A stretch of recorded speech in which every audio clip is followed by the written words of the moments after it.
All right, welcome back to Victor's Volkswagen. So we're back on Keller's Rabbit, and so we had a little bit of an issue. Keller ran out of coolant, a hose blew, drove it home, and thought it was a blown head gasket. We were hoping it was a blown head gasket, but it wasn't. So we pulled the head off of the car, and the head is drastically warped. By how much? Like 60 thousandths or something like that? Something like that, yeah. So it was not within spec when we put the straight edge on it. So we had this other head from another 16 valve motor that was in pretty good shape. That one met the specifications of the Bentley manual.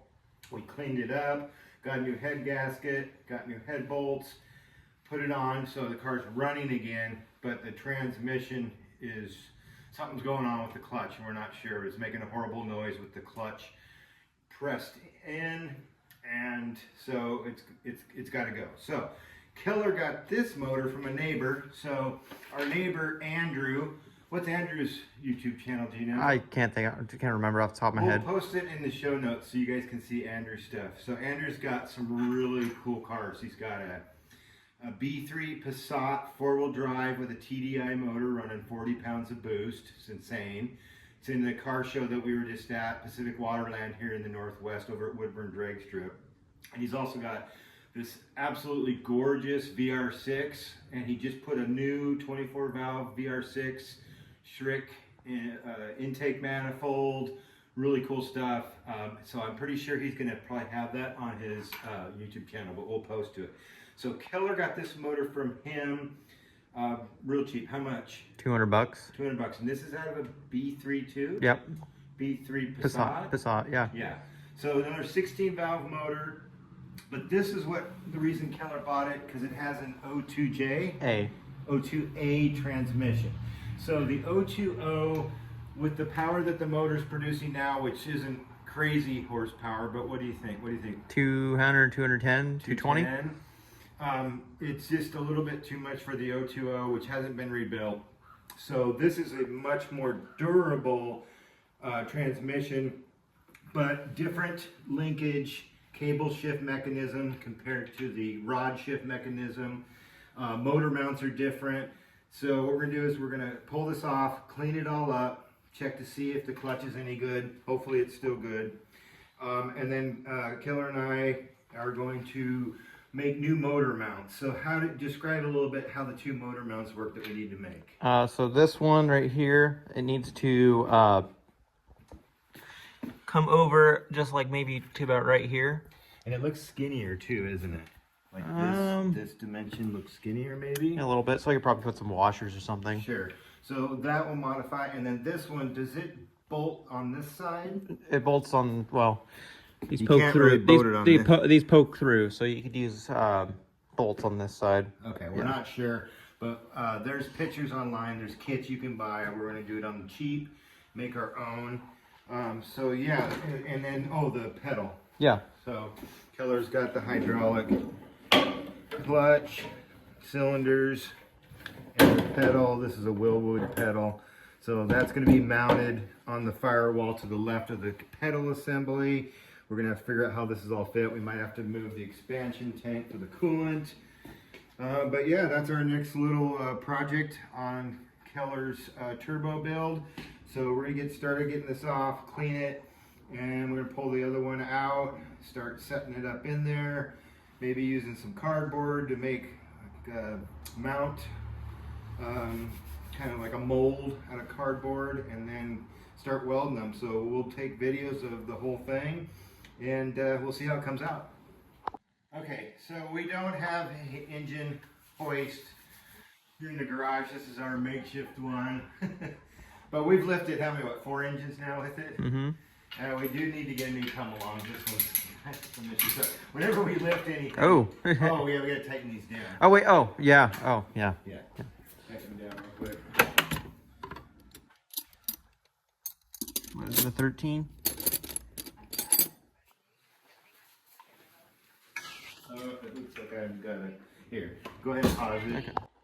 All right, so we've got the engine. What we're gonna do is we're gonna go ahead and pull the tranny off. This is our makeshift engine lift. I don't have an engine cherry picker, which is something we need to get. But we've done 4 engines like this, so we're good about it. We keep our feet away from it. So we're just gonna jack this up. Stand back a little. Just a little bit off of the cart. The whole garage is shaking. Yeah, it's pretty stout. I mean, we've got a pretty beefy 4x4. I reinforced this up here, so I'm pretty confident.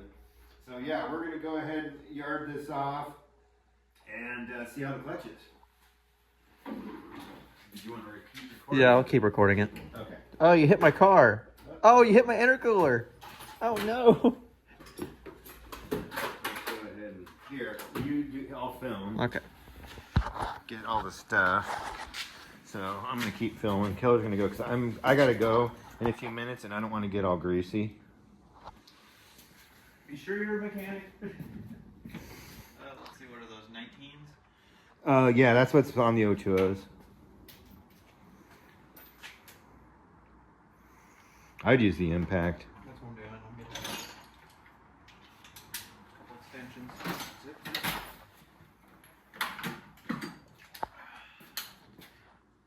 I just tried to do this. You're about as awake as I am today. Yeah, well, I can't have 200 milligrams of So caffeine. Keller's been taking a few videos of him driving the car, but I think it's running like the best it's ran right now, right? Pretty much, yeah. Until it blew the head gasket, obviously. Yeah, well, ran out of coolant. I didn't have my computer on me, so I couldn't tell that I was overheating.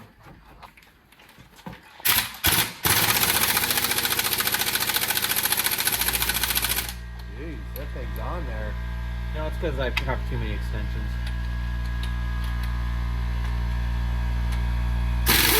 See? That's why you go shorter on extensions. Is there any plates that have 10 millimeters on the back side? Like cover plates? I don't see any, no. Oh, and you gotta get the, that's not a 10. I know, it's a 17. So sometimes they'll have a cover plate, like on the O2O back here. Yeah, there is. It's a 10 millimeter on this back side. I don't know if you guys can hear it. Our compressor's going off.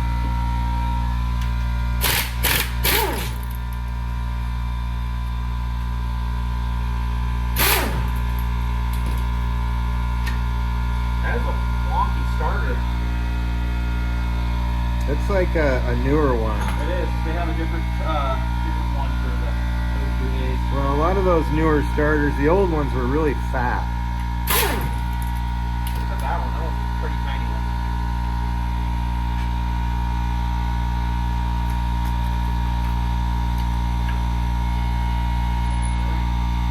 Let's see. Where's...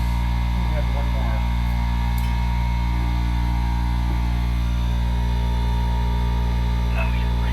I don't know, is this... Oh, that's just a plastic thing. Yeah, Okay. just to keep, like... And I'm sure there's going to be one down by underneath the dry flange. Yeah, I saw it. Is that a 10? Yeah, it's 10 for that little cover plate. I'll get this off and then I'll do those. Oh, well. Oh, maybe that cover plate is just on the engine side. Yep. Okay, I thought it was going through, so Grab some gloves. yeah. We could possibly All right, we're going to pause it for just a second. Okay. All right, so now we're going to go ahead and pull the tranny off here. Is it stuck on another plate on the bottom, maybe? You want me to jack it up a little bit? Oh, yeah, we are. Okay, another plate on the bottom. All right, let's pause this again. Okay, so now we've got the bolts on the bottom. There was a couple cover plates, and now we're going to take it off. Do you want it lower, Keller? Yeah, that would probably help. Okay. Here, I got it. I got it. Keller's going to lower it down. Master at this. Done more of these come along engine lifts than he has. I don't have an engine lift either. Ooh. Man, this thing's heavy. That's probably good. Yeah. Okay. Should have taken that heater pipe off of there, but Oh, it's out of it's the way. out of the way. Okay.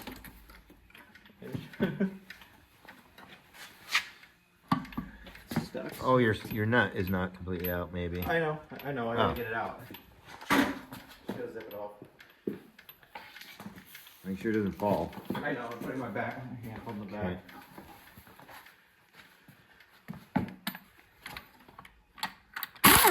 Okay. That's 3. Looks a little bit heavier than 2.0. It's actually not. Yeah, it's not too bad. It's about the same. Definitely a bigger flywheel though. That's for damn sure. And that's more like a traditional Yeah. clutch and pressure plate. Yep. It's actually not that bad. It's like maybe 75 pounds of that. Pretty oily inside. Maybe the rear main seal has been leaking for a long time. Or it could just be the shaft seal from the tranny. It looks more like rear main seal maybe. This engine's been leaking oil for a long time. Look at that thing, it's just covered. We'll get it scrubbed up and get it all cleaned up.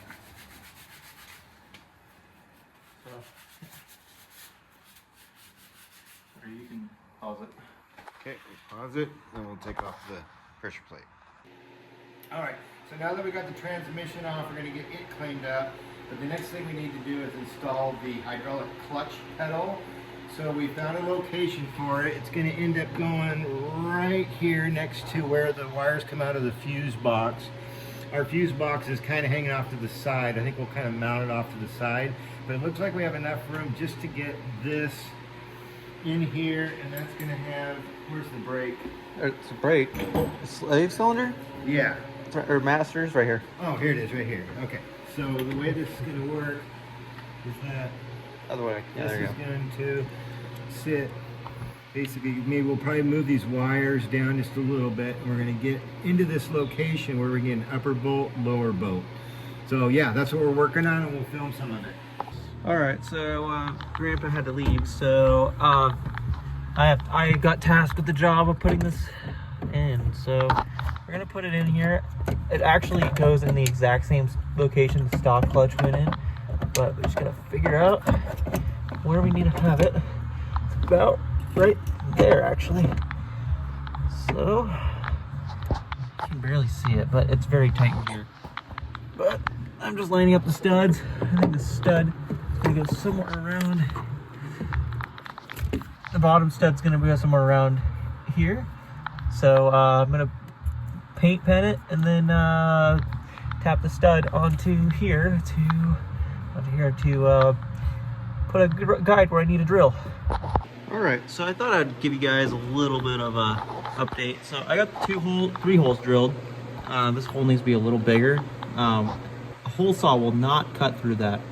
I tried using a hole saw and it would not go through it. Probably because it was a wood saw, but whatever. But yeah, there's the master cylinder. It fits with that, but it needs a little boot. It's a little teeny bit bigger, like a 32nd of an inch. So I don't know. I'm gonna have to figure out what kind of tool I'm gonna have to use, because yeah. But I thought I'd give you guys a little bit of a update. So yeah, I will get the master in. Okay, so I got the clutch master cylinder in, and this hole got a little ugly. I took where's the drill bit? I dropped something. Took this and I used it as a milling bit, which is not recommended. And it was dingling around everywhere, and it hit the right spots, and now it fits perfectly with a couple little tiny bits, but man, big deal. So yeah, I'm gonna bolt that up, and then yeah, that's done. And it'll be onto the transmission. Okay, instead of running out to the hardware store and picking up the proper nuts, these are copper nuts for the exhaust manifold. These are 8mm by 1.5, I'm pretty sure. Pretty sure this is 5/16 coarse thread, but what you do when these are just copper and not steel is you just boom. Oh, whoops. Wow, okay.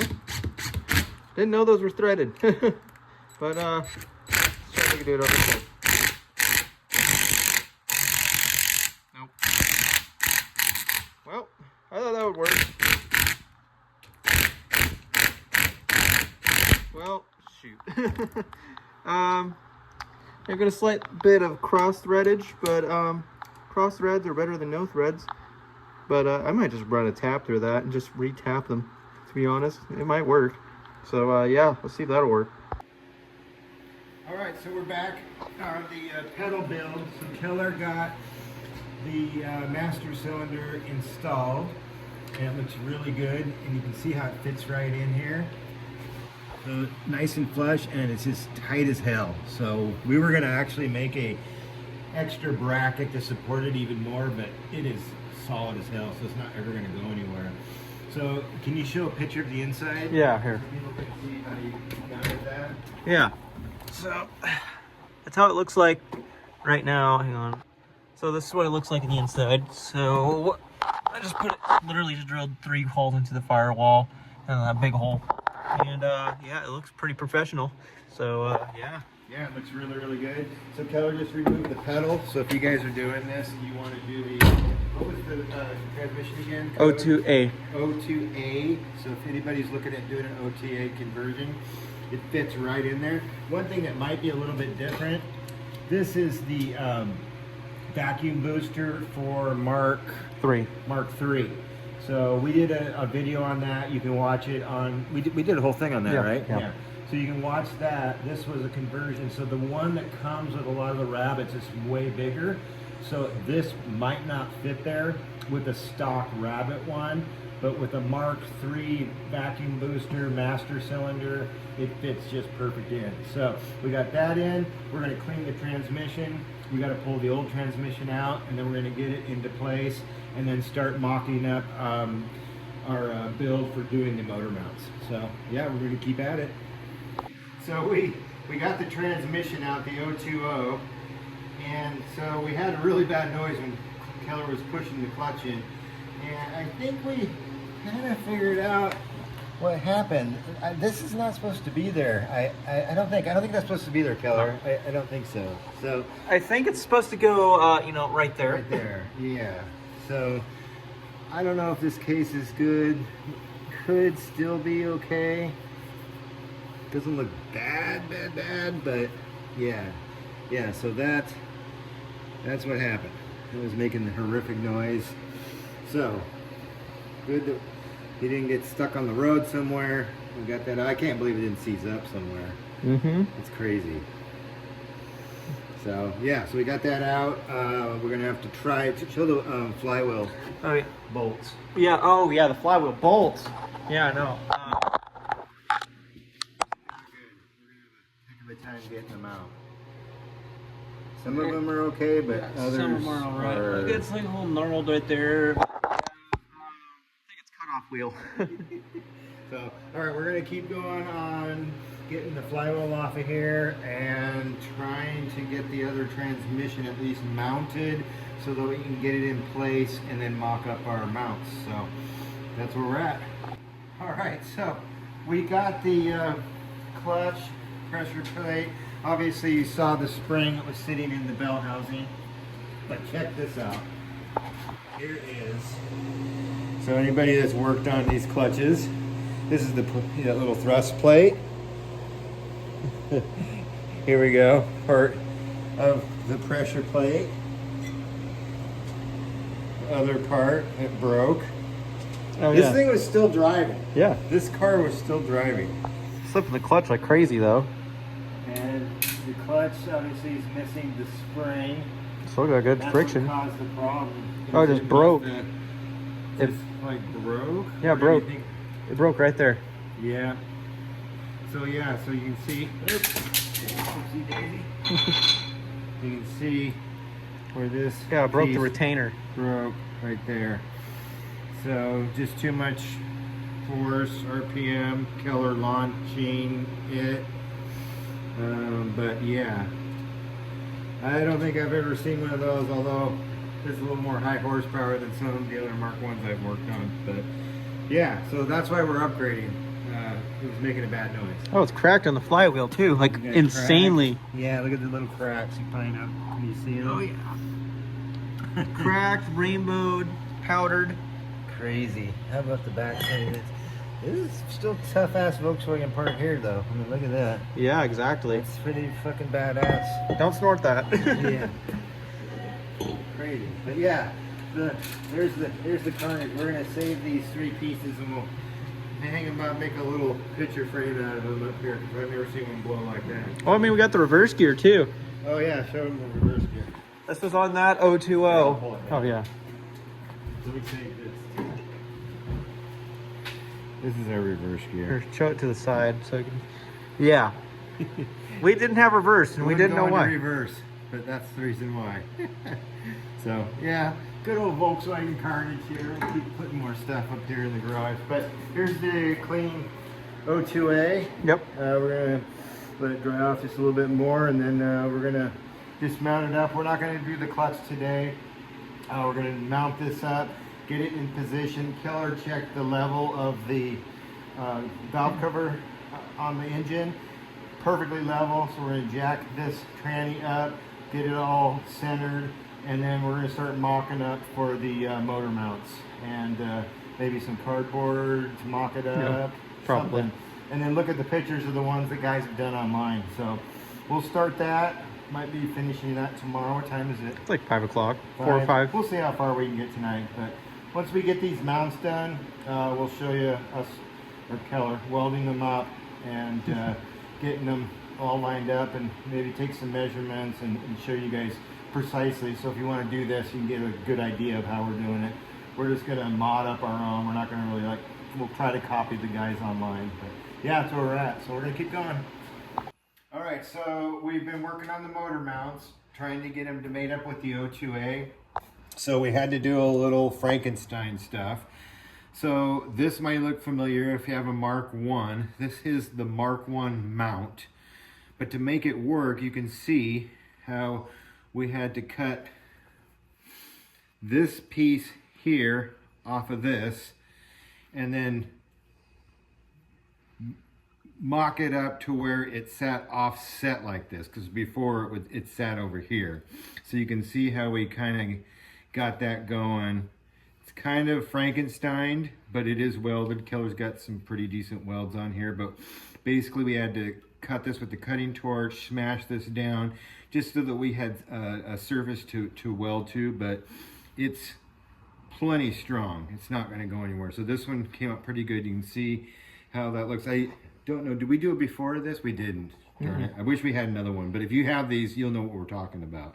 So basically what we did is we hung this from the engine mount right here, and then we put this onto the transmission, and then we just figured out where we were going to cut it, and then we cut it, and then put it back on here again, and then figured out where it needed to be and the angle of it. So that's the first one. And here's the second one. So this is off of the like a factory motor mount. These might look familiar, coming out of the rubber piece. It's got the bolt that goes to this behind here, usually the 19. So we took and cut this off of the stock motor mount, and then we lengthened these studs. So these are just pressed in. So we actually ground these, and then we pounded them out to get our spacing. And then this goes like this. Yeah. And this is a hockey puck. We have a hockey puck motor mount. And then we've got that put on there like that. And then this, if you can get under here. Okay, so you can see this here. Oops, sorry. That's okay. Okay, so this is how we mounted it. Can you see very well? Yeah, I can see it totally. Okay, yeah. so this is the side that we had to mount this one to, which is the same side as the O2O, but it's a little bit different. So we ended up having to do this, and then the way this goes on here is somewhat factory, but we've got... Oh, it's upside down. The rubber mount is upside down. It's like this? Yep, like that. Okay. So if you can see the two holes, maybe Keller can... There. Yeah. Okay. And then these just go right up into here. Can't see there. I can get it. There you go. Yeah, like that. Like that. And then it mounts up, and it's got the hockey puck between it. It's, like I said, this is really Frankenstein, super low budget. Who's the company that sells a really nice kit? S&P. So S&P, if you look up S&P what are they, tuning shop? Automotive, S&P Automotive, you'll find them. They have all these done up really super nice, and they're all engineered. These are me and Keller just trying to mock it up, putting it up here, see what works. But we think this is going to work. So if you're on a super low budget, this is the way to do it.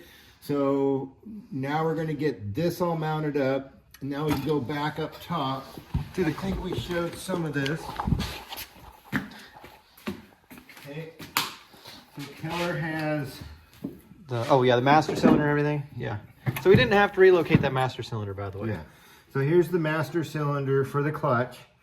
And then basically we're just going to have the brake line that goes down to the slave cylinder down here. We had to get an adapter. So this brass adapter. Here, I got the packaging over. Where is it at? Oh yeah, we also. Yeah. Right here. Here's the part number if you're going to be doing that. BLF33C. But we also got this S&P rod shift conversion kit for the O2A. I got this on Facebook Marketplace. Yeah, so what Keller decided to do was not go with the cable shift, which was a little bit going to be more expensive and a little bit more effort getting it mounted into the car. So that kit takes the shift linkage from the Mark 1 and adapts it to the O2A. So we're going to give that a try. If it's still sloppy or we're still having any issues, we might go back to the cable shift. Okay, so one of the things that I didn't mention is that we're going to have to use some bushings, because if you see, this spacing here is a lot wider than the spacing on the transmission.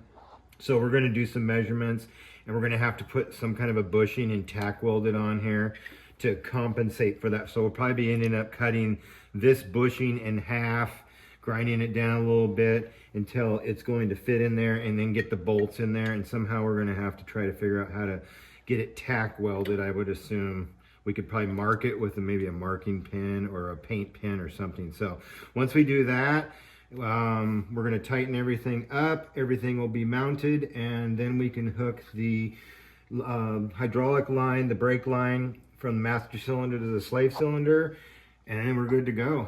And then we're going to change the transmission oil and get everything hooked back up, the drive shafts, and we're going to give it a test drive. All right, so we just got all the motor mounts done. Everything's tight. Engine is rock solid. In fact, so rock solid that it's probably going to be kind of loud. So yeah, we got all those in. That took us pretty much a day to get all that stuff fabricated up, get it in. But the O2A is in the car. Starter's mounted, clutches in. And now we're going to work on the brake line, the hydraulic line from the master cylinder to the slave cylinder. So that is this here. So we've got it, going to have to cut it down a bit, do some bands. So it's going to have to come off this back side of the master cylinder. I don't know which way is the best way to go with this thing. Probably around. No, I'd probably go out this way, hug it down. Way, underneath the coolant bottle. Yeah, that'd probably be the best way. So yeah, so we're going to get that hooked up, and then we're going to go ahead and bleed that and test the clutch. All right, so we got the hydraulic line from the master cylinder to the slave cylinder all hooked up. We bled it, a bunch of gunk came out. Thing's been sitting for a long time. It's all cleared up. Seemed to have pretty good clutch pedal. So we're gonna move on to the drive shafts. We've got the linkage that we need to finish, and then get this thing started. Oh, the charge pipe. So we got this issue right here. We got our charge pipe. So Keller thinks that this is the reverse switch, so we'll probably just pull this off of here, and then we'll be able to run our charge pipe, and it won't hit this little receptacle for the plug. So that's where we're at. We're gonna keep moving forward. All right, so we're back at Victor's Volkswagens, and kind of a sad day today because Keller's engine caught fire. So we don't know if we're gonna be able to get it running. We've got burnt wires here, back here. The fire was back here. So this is, where is the tubing? Oh, right here. Yeah. So this was the plastic tubing that went to the oil pressure gauge, and we think that it somehow got severed and it sprayed oil on the exhaust manifold. Caught fire down here. There's still oil on it now.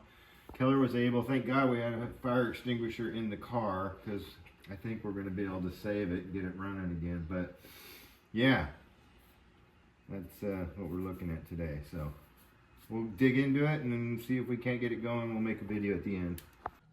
All right, so yeah, bad news. Bad news all around. So basically the engine is, we don't know, we haven't pulled much, but it's locked up. We think it's probably a piston. Yeah. Oh, hey, freed it up. Hey, freed it up. Hey, he fixed it. It just feels all fucked up. So, Keller tried to turn up the boost to what? 35.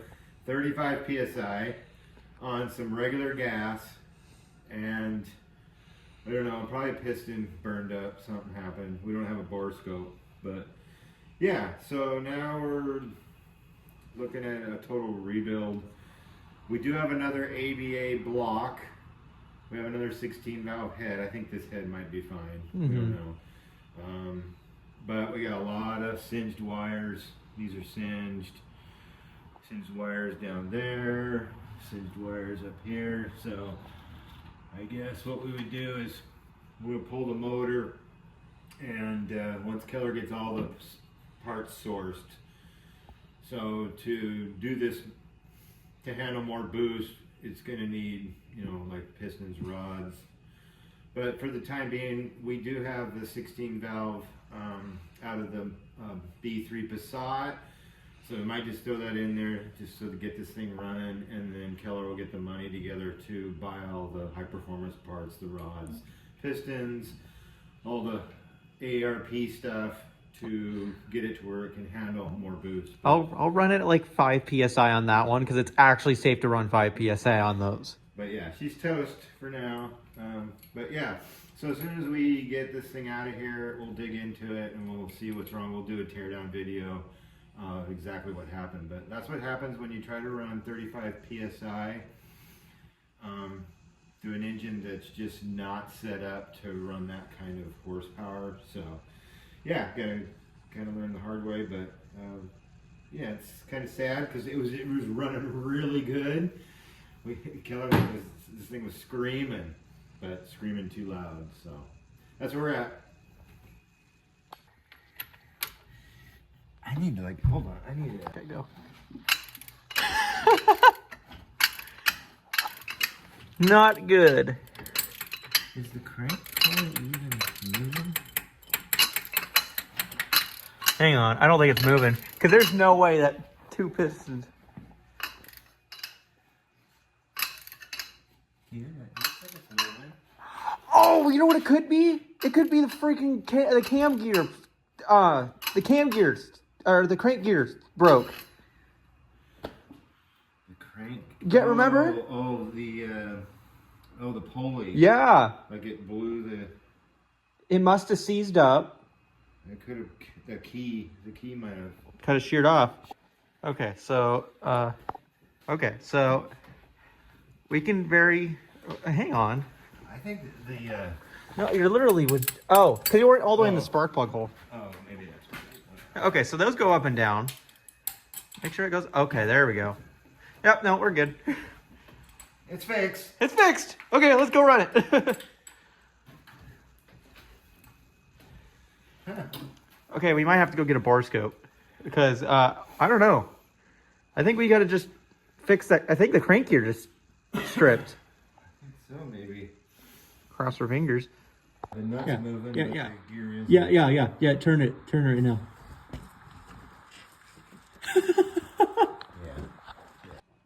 Okay, so we're trying to get it timed. We checked all the pistons are moving up and down, so that's good. And we were thinking that maybe the Keller thought that it jumped timing. Well, it obviously did, because we got the belt back on and it's turning over, but the lower crankshaft keyed pulley, the timing belt for the crankshaft, is stripped. and it's just the nut's spinning, but the sprocket ain't moving. So it did jump time. Maybe the engine might be good. Maybe it was just as simple as that, but we won't know until we get another crankshaft lower belt pulley on there and start turning the engine over, and maybe we can do a compression check. So that's what we're gonna do next.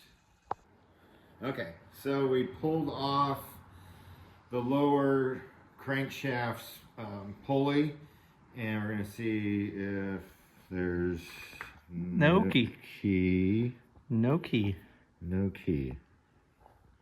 Plus, this bolt, I tried to take it off on the impact. Didn't even impact. It literally was finger tight. I didn't see where the key went. Does it even have a key? That's all. That's the key. Oh, it's up here. No, Yeah. that's where the key is. All around there. Yeah. It's all that metal. Well, I think the key is in this area. Was. Here. It was. Yeah. See, it's part of the casting, and I think it just broke.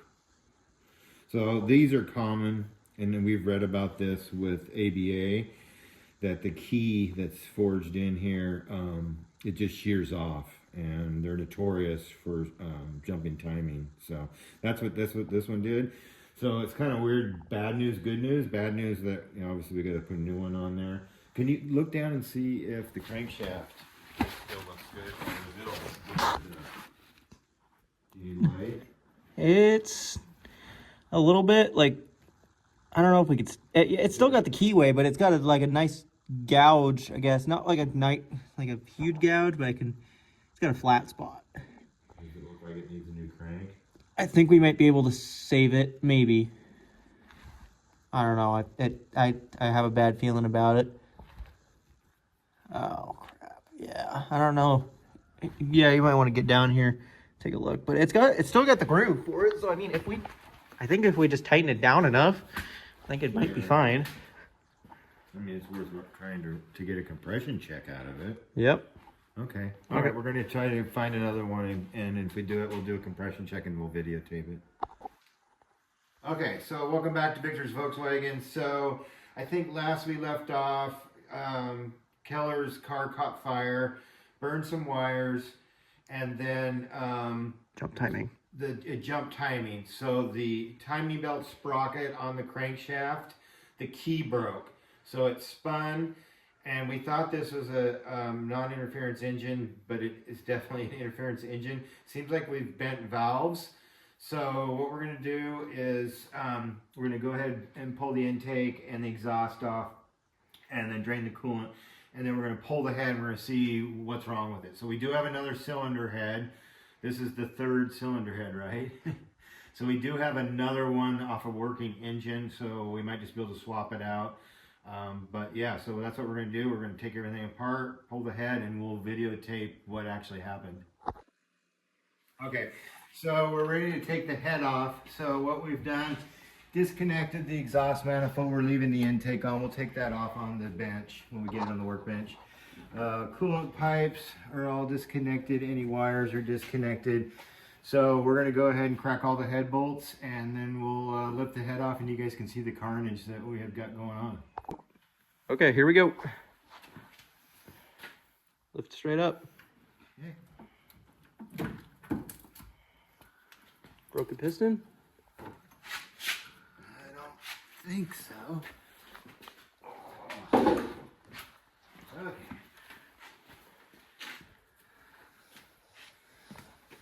So far, piston and valve hit. Yeah, hit right here too.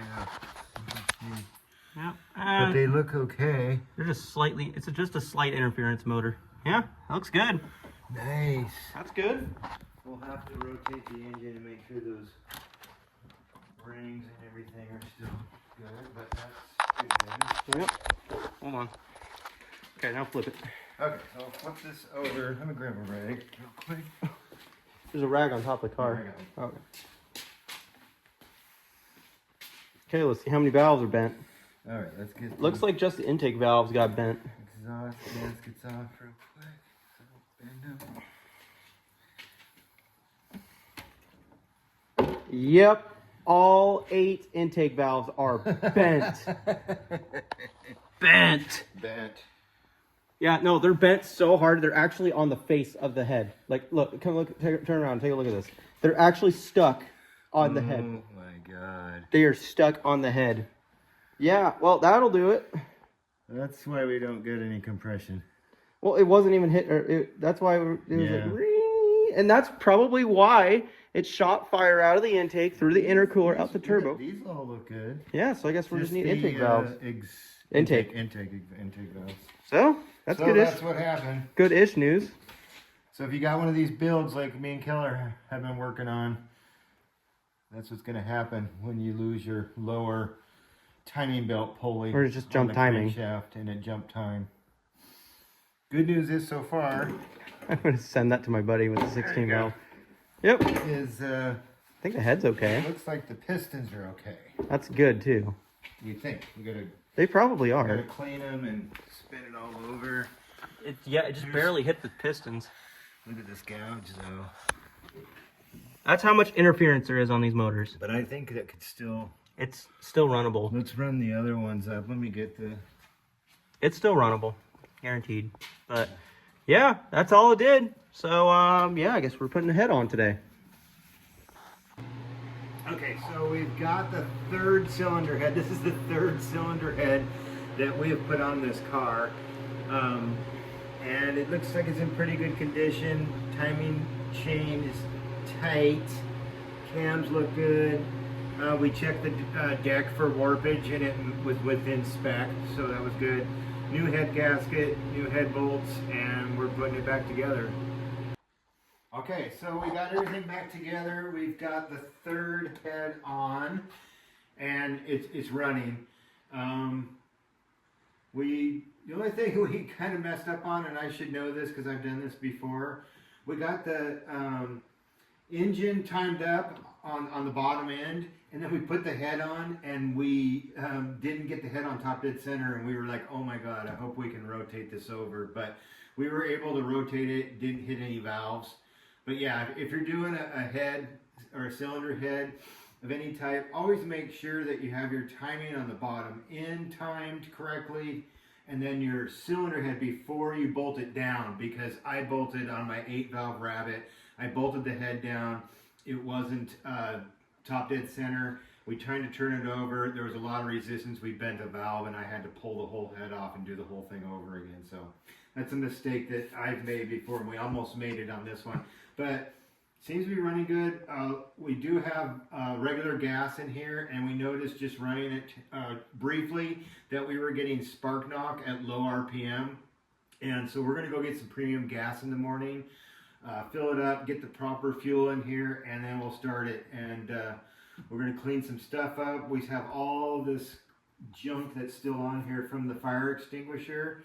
Trying to get things kind of cleaned up. But so far, all the wires that we taped up that were burnt seem to be working fine. We've got, if you could see this throttle cable is a little crispy, but it's still working. But yeah, this is, the fire was mainly in this area right here. So what we think is what happened is when the lower timing belt pulley, when that stripped out, it bent the valves, which sent a ton of fuel back through the charge pipe and probably out through the turbo, and then that excess fuel is probably what ignited. Plus there was oil in the engine, because we had oil in the engine compartment. The plastic oil line. The plastic oil line.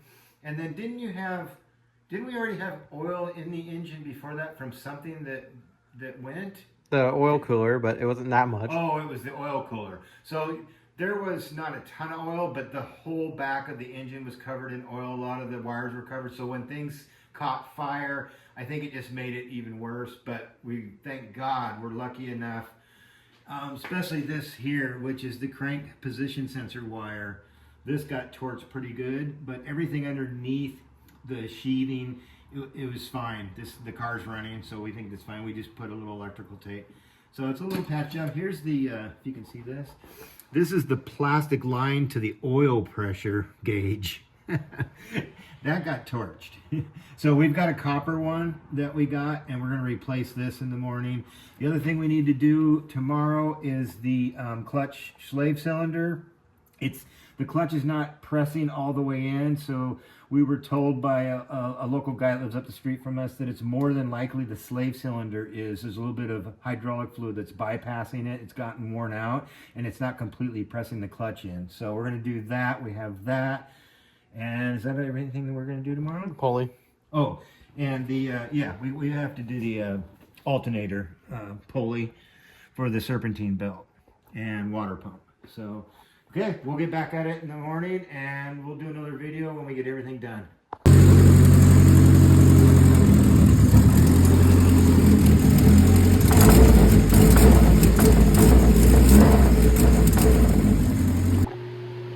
All right, everyone. So Grandpa had to go to a sale to help out. But yeah, we got it running and it was spark knocking. I'm not sure we were left off. But what I've done already is I have done the timing belt, or not timing belt, the serpentine belt. I did that, and I did the slave cylinder. It was definitely the slave cylinder. Now I got full clutch travel, and it disengages the clutch fully. But yeah, I'm just charging my laptop right now. You know, I didn't want to use the battery in the car because the fan runs all the time. I got it kind of sketchily hooked up, but yeah, it works, so why not? So yeah, I'm gonna fire up the car. It's spark knocking. I'm 99% sure it's spark knock, not like just like rod knock. But I did notice this. There's an oil leak right there, and I don't know where that's coming from. I hope that's oil. It is oil. I think it might have been for me dumping oil. Could be there's a crack right there. I think it looks like a crack. I really hope it's not, because yeah, these heads are not easy to find, and machine shops are expensive, so hopefully it's not a crack. If not, it is kind of hard to weld aluminum, but they do make stick electrodes because we only got a stick welder and a flux core. So yeah, it's running good, just a little advanced.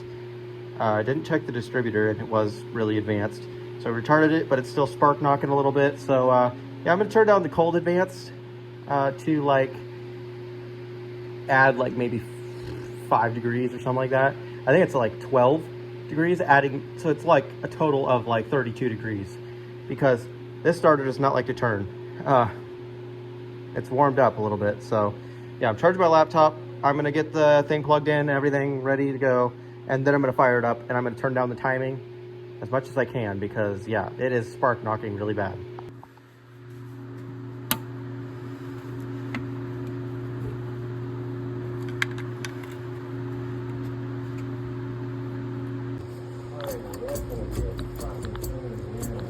I think they didn't break up. Oh, they broke. Well, yeah. Okay, so after we got the car running after the fire and the engines, all the wires are redone, we started the engine and there was this really bad knocking noise, and Keller thought it was piston knock at first, but then as we listened to it more and more, we realized it was coming from the bell housing from the transmission. So we pulled the transmission, it's out here, and what we've noticed is that the flywheel. So here's a really good lesson, folks. If you're going to reuse pressure plate bolts, make sure you put red Loctite on them. Keller put them in with an impact, and you know they need to be torqued, but he impacted them on thinking they'd never come off. Well, sure enough, this started getting loose and 3 of them snapped off. We had to fish the 3 studs out. We finally got those out of the crankshaft. But I don't know if you can see here, but yep, this thing got boogered when it was wiggling so much, and we struggled to get this off the crankshaft. I mean, we were pounding it with a hammer. We had crowbars. Took 20 minutes for us to pull it out. 20 minutes to get it off because it got so boogered up. But good news is we were able in Portland to find a new flywheel, and this one's really cool. So this is a lightened flywheel. Here's the stock, and here's the lightened one. So this company in Portland bought all of Euro-Spec's inventory from California, and they're really close to us too. They're only like 45 minutes away. So So we're able to get this one for 150 bucks. This one is gonna go in the wall of shame. And show the crankshaft. So we still have to try to get the crankshaft back. We've got some grinding to do. A lot of the metal from the flywheel got stuck on that. It's almost like welded on. But yeah, once we get that cleaned up, which we'll do is we'll grind it down and we'll get the new flywheel installed. We're gonna reuse the pressure plate and the clutch. They look great. Keller put a new shift arm throwout bearing, did the whole thing on that, and we've got a new slave cylinder that we got too. So it wasn't shifting very good, and that was the problem, is because this was loose and the clutch was grabbing all the time. So we're going to put all this together and get the tranny back in, and hopefully we'll have this thing running.